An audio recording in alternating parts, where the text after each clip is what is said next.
오늘 본문 말씀은 바나바와 또 바울로 이루어진 선교단 그 일행이 선교 여행을 본격적으로 시작해서 나가는 그런 부분입니다.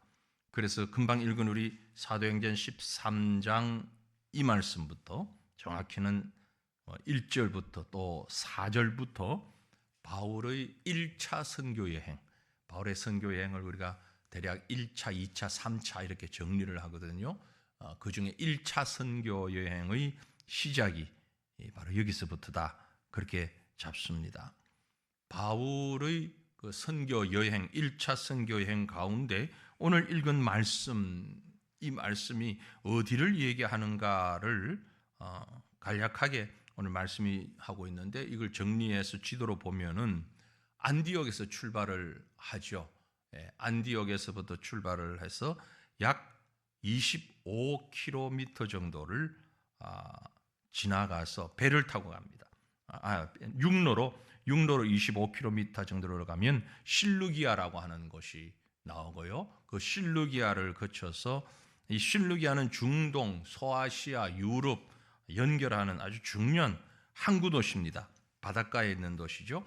거기서 배를 타고 살라미라는 곳으로 갑니다. 살라미는 그 구브로라고 하는 섬, 구브로 섬의 동쪽 끝에 있는 그런 지역 이름이 살람인데, 그 구브로 섬의 동쪽 끝에 도착해서 이 섬이 꽤 커요. 그래서 이 동에서 서까지 약 170km 정도 된다 그럽니다. 그래서 육로로, 섬 안에서 육로로 이렇게 가면 구브로 섬의 서쪽 끝인 바보라고 하는 지역에 도착하게 되는 겁니다. 이것이 이제 오늘 말씀에 얘기하고 있는 그 경로예요.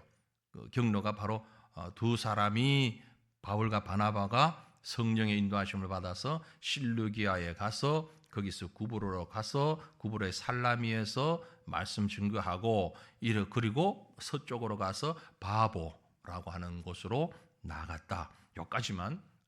그 다음에 이제 그 뒤에 나오는 말씀들이 있는데, 이렇게 이제 복음이 예루살렘은 지금 안디옥보다는 좀 아래쪽에 있죠. 그 맨 끝에 오른쪽 맨 밑에 보면 예루살렘이라고 있는데, 예루살렘에서 북쪽으로 쭉 올라가서 안디옥에서부터 시작해서 바울의 선교 여행이 조금씩 서쪽으로, 물론 갔다가도 돌아옵니다만은 계속 서쪽 서진하다가 결국 유럽까지 넘어가잖아요. 복음이 처음으로 나아가면서 서쪽으로 진행한다. 그래서 이게 지구가 둥글기 때문에 한 바퀴를 삥 돌아서 미국까지 가서, 미국서 다시 이제 서쪽으로 온 것이 코리아까지, 조선 땅까지 왔잖아요. 그래서 우리나라 조상들은 예전에 미국에서 사람들이 와서 복음 증거하니까 이 기독교가 서양 종교다 그렇게 얘기를 하고 생각을 했는데, 사실은 동양에서 시작된 종교죠. 아시아에서, 지금 여러분이 보는 예루살렘, 그리고 안디옥, 실루기아, 가이사랴, 여기는 다 동양입니다. 아시아권입니다. 아시아의 서쪽 끝이죠. 여기서부터 복음이 서쪽으로 돌아서 이제 한국에까지 왔으니 서양 종교다. 이제 한국에서부터 지금 동남아, 그리고 서남아, 중동, 요즘은 이제 이 중동 넘어 이스라엘까지 우리 선교사들이 가고 있거든요. 그래서 거의 복음이 2000년 지나오면서 한 바퀴 삥 도는 그런 역사를 진행하고 있는 것을 볼 수 있습니다. 이제 하나님께서 우리에게 허락하신 참 귀한 사명이 꼭 서쪽으로만이 아니라, 지금은 이제 전 세계를 향해서 복음이 나가지만은 대다수가 묘하게도 동쪽은 이제 우리가 태평양이 있고 또 미국이 있으니까 서쪽으로 이렇게 복음을 전진해서 내보내는 그런 모습을 볼 수도 있습니다. 물론 최근에는요, 미국으로도 선교사를 보내기도 합니다. 미국 땅에도 선교사가 필요하니까 미국뿐만이 아니고 그 아래에 있는 이제 브라질이라든지 남미라든지 이곳으로 선교사를 보내기도 하지만, 대다수는 지금 서쪽으로 복음이 진행되고 있는 것을 볼 수 있습니다. 오늘 우리가 이 사도 바울의 1차 선교 여행에 출발되어지는 부분 13장 한 부분을 보면서 몇 가지를 생각하고 함께 기도하기를 원합니다. 먼저 이 바울 일행에게 선교가 시작되었는데 그 선교에 동참하는 동력하는 사람들이 어떤 사람들이었는가 보면 우리가 잘 아는 대로 먼저 바울 그리고 바나바지요. 4절 5절입니다. 본문 4절 5절에 두 사람이 성령의 보내심을 받아 실루기아에 내려가 거기서 배 타고 구브로로 가서 살라미에 이르러 하나님의 말씀을 유대인 회당 여러 회당에 전할세 요한을 수행원으로 두었더라. 여기 세 사람의 이름이 나오고 있죠. 바울과 바나바 앞에서 나왔고요. 그리고 또 요한이라는 이름이 나오고 있습니다. 바울은 누굽니까? 우리가 잘 아는데 바울은 유대인입니다. 유대인이고 길리기아 다소 사람이죠. 가말리엘 문화에서 엄격한 율법을 배웠고요. 헬라 철학에 능통한 당시로서는 아주 최고의 학자 중의 한 사람, 그렇게 볼 수도 있습니다. 그리고 또 한 사람 바나바는 누굽니까? 우리가 아까 지도를 조금 보았는데 바로 그 구브로섬이 바나바의 고향이에요. 그래서 처음에 바나바가 바울을 데리고 자기 고향으로 간 거예요. 구브로라고 하는 섬 사람입니다. 바나바가. 그런데 안디옥 교회의 개척 멤버들 가운데 이 구브로 섬에서 온 사람들이 많이 있었다 그럽니다. 그러니까 당시 바나바는 그렇게 뛰어난 어떤 학문을 가진 사람은 아니었고 대단한 종교 지도자도 아니었고 평범하면서도 좀 도회지에 세련된 사람이라기보다는 시골에서 올라온 아주 그런 촌부에 불과한 평범한 사람이라고 볼 수 있습니다. 그리고 이 5절 뒷부분에 있는 요한이라고 하는데 요한이라는 이름이 성경에 참 많이 나오죠. 그래서 이 요한은 마가 요한입니다.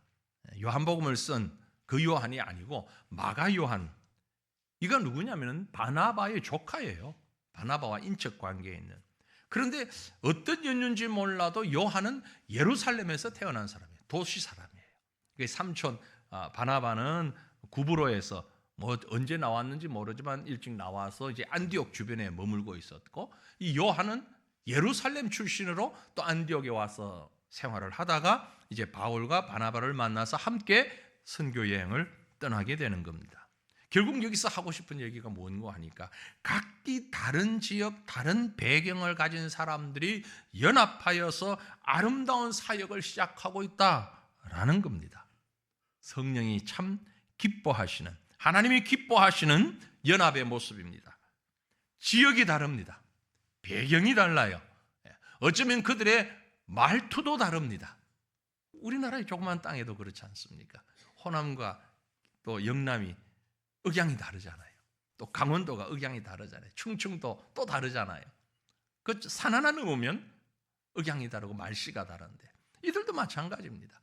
그런 사람들이 학문적으로도 다양하고 출생 배경도 다양하고 혈통도 다양하고 우리는 같은 혈통이지만 그들은 혈통도 다양하고 그러나 그들이 연합하여서 함께 한 마음으로 무엇을 위해서? 복음을 위해서 함께 한다는 이 사실 얼마나 귀한 일인지 모릅니다. 이들이 복음을 들고 선교에 동참을 했고 그들이 가서 선교지에 해당되지요. 어찌 보면 바나바의 고향이기도 하지만 복음을 든 사람 입장에서는 선교지와 같은 구브로 그 선교지의 사람들은 또 어떤 사람들이 있었는가? 하나님이 사용하시는 하나님의 이 연출에 올라선 배우들 어떤 인물들이 있었는가 보면 그 구브로에서 만난 사람 가운데 가장 대표적으로 여기 등장하는 사람이 총독 서기오 바울입니다. 서기오 바울. 바울이라는 이름도 아주 평범한 이름이었거든요. 사울, 바울. 그래서 서기오 바울. 그리고 그와 함께한 전도자들. 7절에 보면 이런 말씀이 있습니다. 그가 총독 서기오 바울과 함께 있으니 서기오 바울은 지혜 있는 사람이라 바나바와 사울을 불러 하나님의 말씀을 듣고자 했다. 구브로 섬의 서쪽 끝에 있는 바보에 이르렀을 때에 거기서 로마 총독 서기오 바울, 당시 로마 총독은 대단한 그런 힘을 가지고 있는 그런 사람인데 이 구브로 섬의 서쪽 끝에 총독의 관저가 있었다 그래요.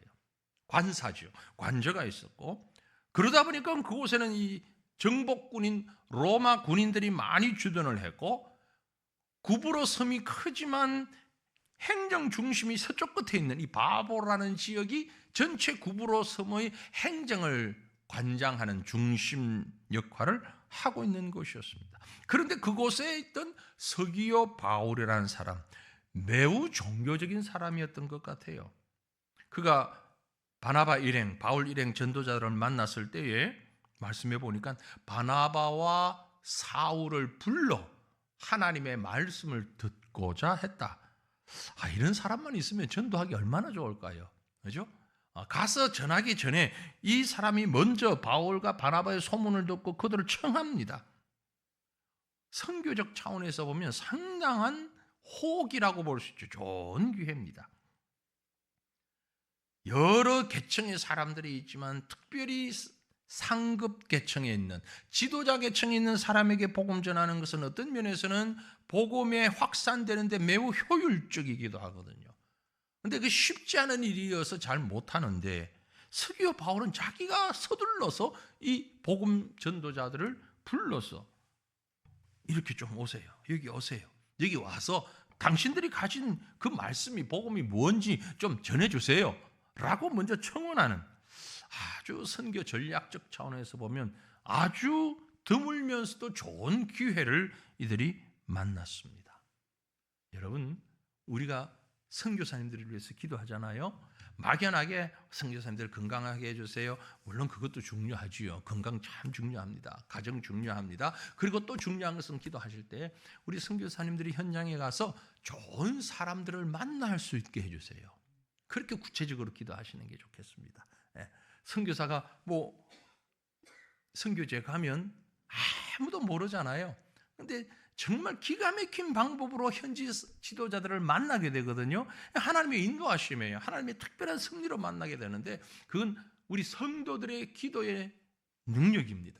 선교사님들을 위해서 기도할 때 꼭 빠지지 말고 기도하실 것 중에 하나가 현장에서 좋은 사람, 하나님이 예비하신 사람들을 만날 수 있게 해주세요. 그래야 이 선교의 능력이 훨씬 더 효율적으로 나타날 수 있습니다. 이 사람이 어떻게 한다고 해서 그렇게 되는 것 아니거든요. 하나님이 역사해 주셔야 돼요. 좋은 사람들 만날 수 있도록. 바울과 바나바가 이렇게 서기오 바울과 같은 사람을 만났는데 이런 사람만 있었던 건 아닙니다. 또 어떤 사람이 있었습니까? 방해꾼들이 있었어요. 6절에 보니 온 섬 가운데로 지나가서 그러니까 동쪽 끝에서 서쪽 끝까지 바보까지 가는데 바보에 이르러 바예수, 바만 아니면 참 좋은 이름인데 바예수라고 이름하는 유대인 거짓 선지자이며 마술사인 바예수라는 사람을 만납니다. 이 사람이 참 그 좋은 분위기를 깨는 방해꾼이에요. 우리가 선교를 할 때 또 전도할 때도 마찬가지입니다. 현장에 나가면 꼭 사탄의 이용을 받는 방해꾼들이 있기 마련입니다. 이유 없이 싫어하는 사람이에요. 멀리 안 가도 우리 교회 이 주변만 봐도 그렇습니다. 여러분 그거 아세요? 우리 카페에서 1층 카페에서 저쪽을 내다보면 그 공원이 크진 않아도 초록이 있는 공원이 좋잖아요, 그렇죠? 동네 사람도 별로 쓰지도 않고 우리의 눈요기로 아주 좋은 아이들이 나가서 날씨가 좋으면 뛰기도 하고 참 좋은 곳입니다. 근데 그게 무슨 일이 있었는 줄 아세요? 동네 사람 중에 누군가가 그 공원하고 교회하고 보니까 저게 교회 땅은 아닌데 이 공원 샘이 나서 시청에다가 민원을 넣었대요. 교회하고 공원 사이에 벽 세우라고. 거기 벽을 세워달라고 민원을 넣었대요. 시장 보좌관이 와서 저한테 직접 한 얘기예요. 목사님, 이런 민원도 있었습니다. 거기 벽을 만들어. 왜? 저거 교회 땅 아닌데 교회에서 쓰잖아. 그러니까 벽을 딱 쳐가서 못하게. 참 할 일 없는 사람이죠. 제가 생각할 때 그건 사탄의 조종을 받지 않으면 어떻게 그런 생각을 할 수 있을까? 그래서 그 시청에서 뭐라고 했어요? 그랬더니 그분이 하는 말이 우리보다 더 속 시원한 말을 했더라고요. 어느 공원에 벽 있는 공원 봤어요? 담 세우는 공원 봤어요? 거기 왜 담을 세워야 돼요? 그렇게 하니까 아무 말 안 하더래요. 그 보기 흉하게 담을 세워놓으면 교회에서 못 보는 건 놔두고 우리가 얼마나 보기 흉한데 어느 공원에 담 세우는 공원이 있느냐고. 그러고 갔답니다. 정말 할 일 없는 사람들 많아요. 그죠? 예. 이유는 셈이 나서 그런 거죠. 다른 이유 아무것도 없어요. 셈이 나는 거죠. 왜? 교회가 잘 되는 게 짜증스러운 거예요. 그런데 이런 사람들이 선교제에 가면 꼭 있습니다. 이 바예수 같은 사람이, 이 사람은 마술사라고 그랬잖아요.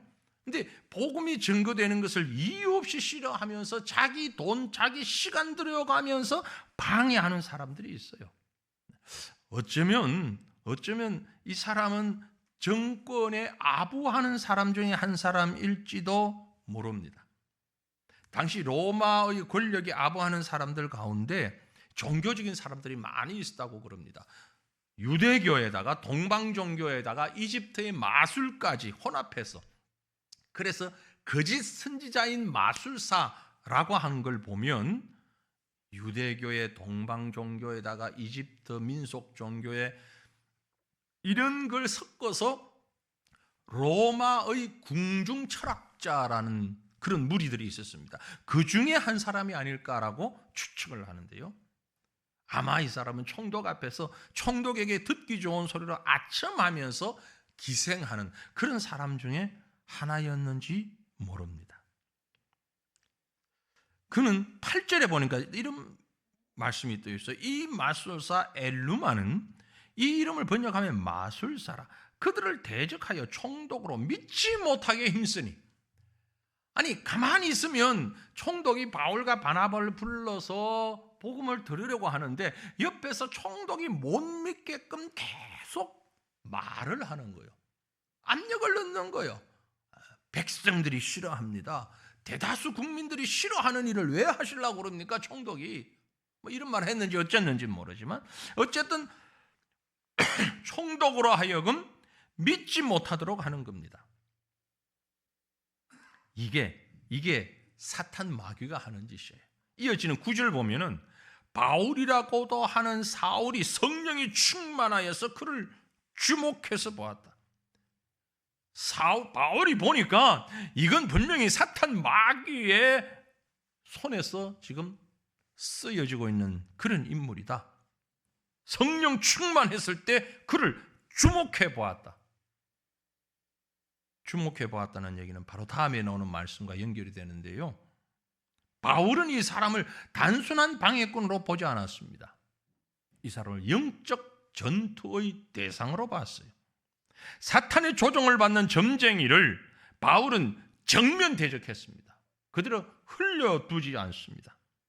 성령께서 바울에게 성령 충만했죠. 금방 9절 다시 보면 바울이라고 하는 사울이 성령이 충만하여 그를 주목했다. Look straight. 이 말은 아주 정확하게 번역하면 뭐라고 그럴까요? 째려보았다 그럴까요? 아주 눈에 힘을 주고, 지금 여러분이 저를 보는 이런 시선이 아니고 눈빛에 감정이 있잖아요. 그렇죠? 바울이 주목했다라는 얘기는 아주 쏴본다가 정확한 말이겠네요.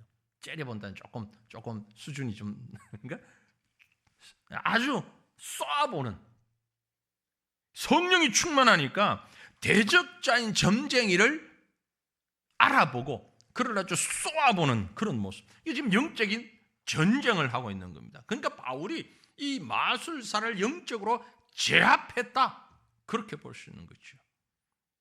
왜 제압했다고 볼 수 있냐면 이어지는 10절에 보니 그 본성을 얘기를 합니다.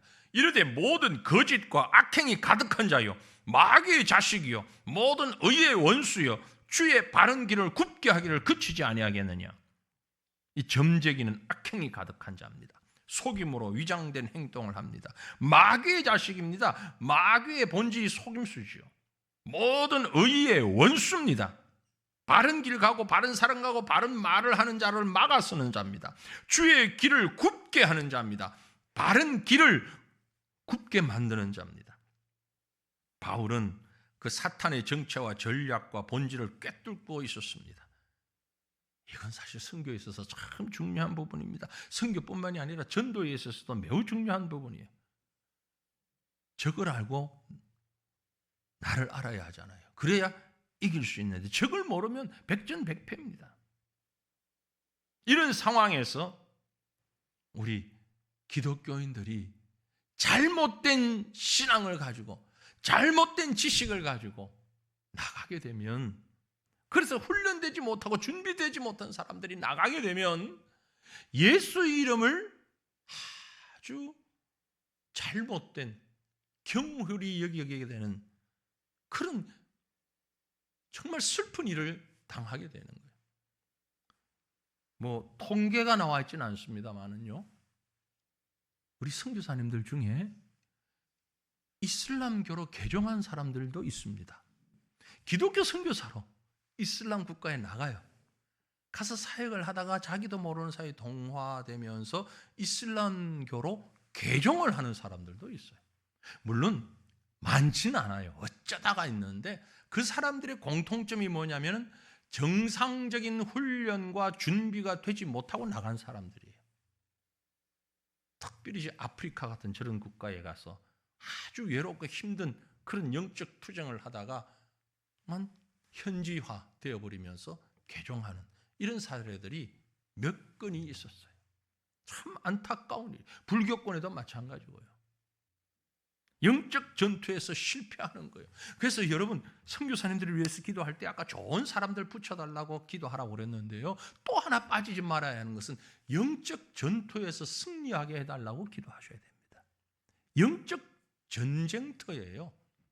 그것이 불교권이든 이슬람권이든 공산권이든 그것은 영적 전투장이에요. 전쟁하는 곳이거든요. 전투를 하면 우리가 기본적으로 알잖아요. 전투하는데 후방에서 해야 하는 정말 중요한 일이 뭡니까? 물자를 보급하는 일을 해줘야 될 것 아니에요. 그렇죠? 식량도 보급하고 뭐 전투할 수 있는 무기도 보급하고 보급을 해야 전쟁을 할 것 아니에요. 영적 전투에서 보급해야 되는 게 뭡니까? 성령의 권능이잖아요.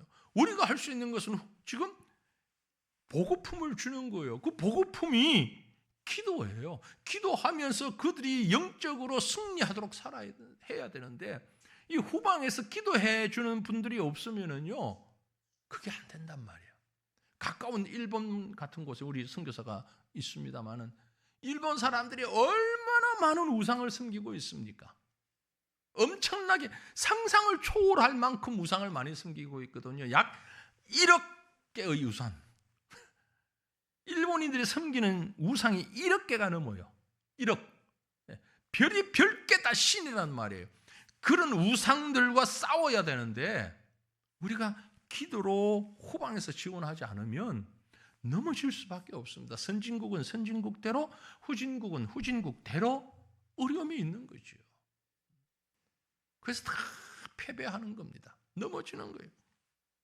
영적 전투에서 우리가 해야 할 일은 성령께서 승리케 하신다는 사실을 믿고 기도하는 겁니다.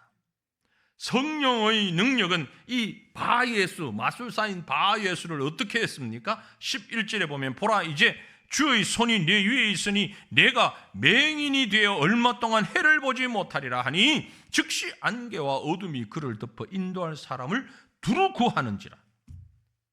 전도자의 말이 진리가 되는 것을 성령께서 현장에서 보여주십니다. 이런 일만 일어나면 얼마나 신나겠습니까? 그러나 늘 이런 일이 일어나지는 않습니다. 하지만 성령께서 역사하시면 이런 일이 일어납니다. 말 한마디에 맹인이 되어버리는 거예요. 맹인이. 이걸 우리가 신학적으로는 성령의 비상사역, 그렇게 말할 수 있어요. 특별한 아주 위급한 상황에서 정상적인 일반적인 것이 아니라 비상의 사역을 한다. 특별한 사역을 한다. 복음 전하기 위해서 비상 상황이기 때문에 비상 사역을 행하시는 겁니다. 이 일로 인하여서 복음이 전파되며 뿌리를 내리고 많은 전도자들과 전도의 수단이 그곳에서 일어나게 되는 겁니다. 그러나 이런 비상사역보다는 훨씬 많은 일반 사역을 통해서 성령께서 일하십니다. 하나님의 성령은 이 둘을 다 사용하신다는 거죠. 어쨌든 하나님의 성령께서 일하시면 그 상황에 적절한 도구로, 적절한 방법으로 하나님이 일하십니다.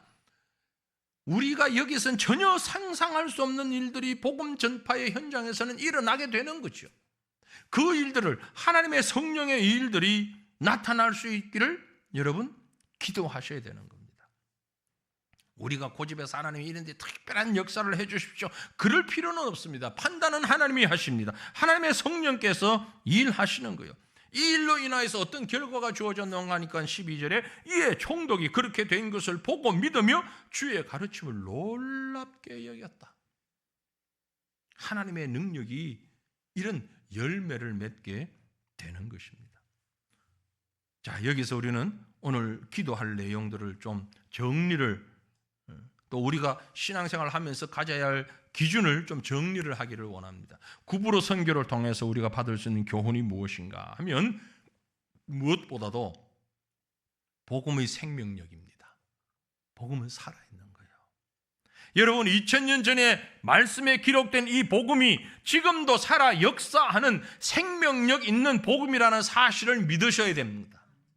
이것은 복음이 전파되는 선교지뿐만이 아니라 여러분이 전도하는 그 현장에서도 마찬가지입니다.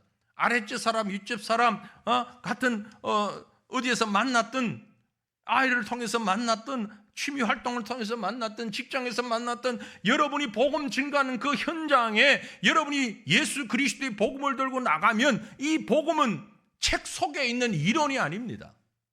옛날의 역사 속에 있었던 사건이 아닙니다. 이 복음은 지금 우리와 함께 움직이는 생명력 가진 그 복음, 살아있는 복음이라는 걸 여러분 꼭 기억하셔야 돼요. 예루살렘과 온 유다와 사마리아와 땅 끝까지 나아가는 역동성을 가진 것이 바로 복음입니다. 물론 복음이 전해지는 초기에 아까 말씀드린 대로 바나바가 익숙한 지역에 먼저 갔습니다. 바울을 데리고 자기 고향에 제일 먼저 갔어요. 왜냐하면 다른 어떤 지역보다 가장 익숙하기 때문에 첫걸음을 그곳으로 향했습니다. 무슨 얘기입니까? 우리의 익숙한 지역부터 우리 가족에게, 우리 이웃에게, 우리 동료에게 복음이 증거되어지는 그게 바로 선교입니다. 그걸 무시하지 마십시오. 내 곁에 있는 사람, 나에게 가장 가까이 있는 사람에게 먼저 생명의 복음을 증거해야 하는 것이 우리에게 주신 사명이라는 사실. 선교사님들만 저 비행기 타고 먼 곳에 가서 복음 전하는 게 선교가 아니라 나의 가장 가까운 곳에, 나에게 익숙한 바로 이 현장에서 생명력을 가지고 살아가는 것, 그게 선교입니다. 그런데 그 선교는 내가 하는 게 아니라는 걸 꼭 기억하셔야 됩니다. 전도 내가 하는 게 아닙니다. 선교의 주체는 성령이십니다. 성령. 내가 하는 것 같아 보이지만 사실 내가 아니에요. 하나님께서 강력하게 나에게 복음 증거할 마음을 주실 때가 있어요. 그럼 그때 온 힘을 다하여 가장 우선적으로 이 복음을 가지고 생명의 복음을 나눠야 되는 거예요. 분명히 그 사람을 만나기로 약속했을 때는 다른 이유가 있어서 약속을 했어요. 그러나 그 사람을 만나서 얼굴을 보는 순간, 아니면 그 사람을 만나기 위해서 나가는 순간 내 마음에 강한 감동이 온다면 여러분은 그 감동에 순종하시기를 바랍니다. 먼저 복음 증거하는 일이 우선적이라는 거죠. 바울과 바나바를 선교사로 파송했던 부분을 보면 2절 말씀에 주를 섬겨 금식할 때에 성령이 가라사대 내가 불러 시키는 일을 위하여 바나바와 사울을 따로 세우라. 교회에서부터, 안디옥 교회에서부터 하나님께서 선교사를 선택할 때에 성령께서 선택하셨습니다. 내가 이 사람들을 선택한다. 내가 이 사람들을 택하여서 내가 이 사람들을 이용하겠다. 그리고 그들을 선택하여 준비되었을 때 파송을 누가 하느냐? 역시 성령이 하십니다. 4절입니다. 두 사람이 성령의 보내심을 받았다. 교회가 보낸 것 같지만 사실은 성령이 보낸 것이다 이 말이에요. 성령의 보내심을 받아서 실루기아에 내려가서 거기서 배를 타고 구브로까지 갔다. 선택하신 이도 성령이고 그들을 파송하신 이도 성령이고 파송받아 간 그들이 한 사역의 내용은 9절에 바울이라고 하는 사울이 성령 충만하여 그를 주목했다. 사역의 현장에도 성령이 결국 선교사를 선택하고 파송하고 일하게 하는 것 모두 성령이 하신다. 전도도 마찬가지입니다. 내 곁에 우리가 전해야 할 복음 전파 대상자가 있을 때에 하나님의 성령께서 나를 불러시키실 때, 나를 보내실 때에 내게 충만하여서 이 일을 감당하게 하는 것입니다. 마지막으로 오늘 우리는 이 구브로 선교를 통하여서 복음 전파의 과제가 우리에게 주어졌다라는 것을 봅니다. 복음 전파는요, 시급한 일입니다. 서기오 바울과 같은 사람이 우리 주변에 너무나 많이 있기 때문에 그렇습니다. 거짓 영에 사로잡힌 자들이 너무 많이 있습니다. 이들에게 복음 전해야 하는데 사실 시간이 없습니다. 우리 개인에게도 시간이 없고 역사적으로도 시간이 그렇게 많지 않습니다. 이 복음 증거해야 합니다. 빨리 전해야 합니다. 나중에 천천히, 아니요, 지금 해야 합니다. 어떻게? 하나님의 성령에 붙잡힌 바 되어서 생명력을 가지고 많은 사람들이 선교를 얘기할 때 전투의 비유를 합니다. 그만큼 위급하기 때문에 그렇습니다. 그만큼 당연하기 때문에 그렇습니다. 그만큼 적극적으로 해야 되기 때문에 그렇습니다. 악한 사탄 마귀는 여러 모양으로 우리를 향해서 도전해 옵니다. 이 앞에 우리는 전투하는 마음으로 나가야 합니다. 어떤 사람은 전도는 특별한 사람만 하는 줄 압니다. 특별한 교회만 하는 줄 압니다.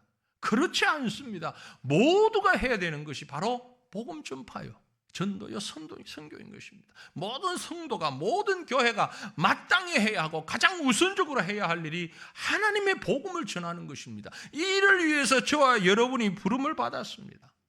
이미 주님은 이 일을 위해서 십자가를 지셨고 모든 일들을 다 이루어 놓으셨습니다. 그러므로 여러분 가까운 곳에 먼 곳에 가서 복음 증거할 때 두려워하거나 염려하거나 하지 마십시오.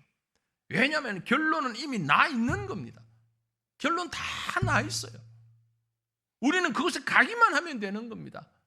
내 이름 석자 올리기만 하면 되는 겁니다. 내가 하는 것이 아니라 하나님의 성령께서 하시기 때문에. 그러므로 우리 사랑하는 성도들이요, 여러분이, 우리 교회가 마땅히 해야 하는 일은 복음 전도자들을 키워내야 합니다. 교회를 위해서 기도하실 때 제가 예전에도 말씀드렸습니다. 하나님 우리 교회 부흥하게 해주십시오. 그렇게 막연한 기도하지 마십시오. 뭘 부흥하면 좋겠지요. 예, 부흥해야죠. 당연히 해야죠.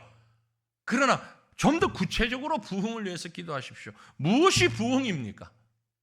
인원이 많이 모이는 것이 부흥입니까? 그것만 아니에요. 하나님, 우리 교회에서 자라나는 아이들 가운데 훌륭한 선교사들 많이 나오게 해주세요.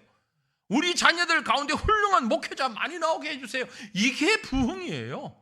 그보다 더 큰 부흥이 어디 있습니까? 예?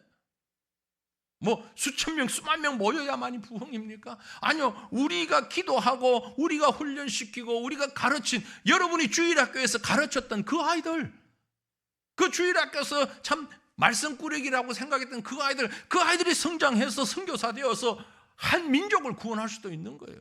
한 나라를 구원할 수도 있단 말이에요. 하나님, 우리 아이들 가운데 위대한 선교사들이 나오게 해주십시오. 이게 엄청난 부흥이에요. 그런 부흥을 위해서 기도하셔야 되는 거예요. 우리가 기도하는 선교사들, 그들에게서 하나님의 놀라운 역사가 나타나게 해주십시오. 우리 성도들이 가는 곳마다 그것이 학교든 직장이든 집이든 이웃이든 그곳에서 주를 알지 못하는 사람들에게 생명력 있는 복음을 증거할 수 있는 힘과 용기를 가진 사람들이 많이 나올 수 있게 해주십시오. 이게 부흥이죠. 그게 힘 있는 교회고 살아있는 교회입니다. 이런 교회에 되게 위하여서 여러분 기도하셔야 되는 거예요. 막연히 우리 교회 부흥하게 해주십시오. 잘 살게 해주십시오. 그보다 좀 더 깊이 있는, 좀 더 수준 높은, 아니 좀 더 구체적인 그런 기도를 생각해 보시면 많이 있을 거예요.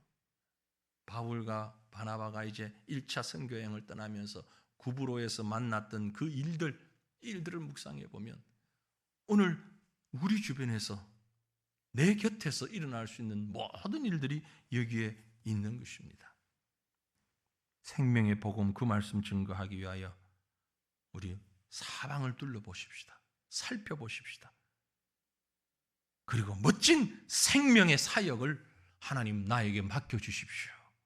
어떤 모양이든 내가 감당할 수 있는 부분, 이곳에서 내가 할 수 있는 일이 무엇인지 나에게 맡겨주십시오. 그것이 바로 선교입니다. 그것이 바로 생명력 있는 복음 사역입니다. 이 사역을 감당하는 교회와 우리 성도들 되시기를 주님의 이름으로 축원합니다. 우리 함께 기도하기를 원하는